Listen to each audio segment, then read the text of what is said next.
Namaskar everyone, I come back with a short video about sentence part 4. So no more talk, let's start it. Sentence বাক্য part 4. Optative sentence কাকে বলে?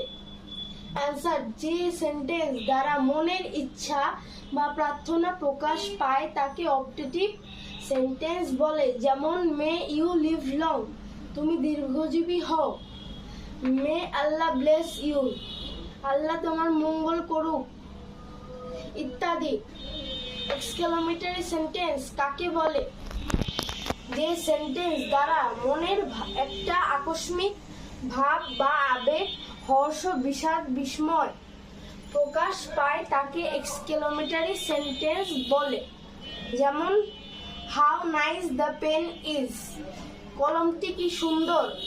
Alas I am আনডন, হায় আমার সর্বনাশ হয়েছে, ইত্যাদি। So no more today. If you like my video, then like and subscribe my channel Sisters Lifestyle. Bye bye, tata, see you.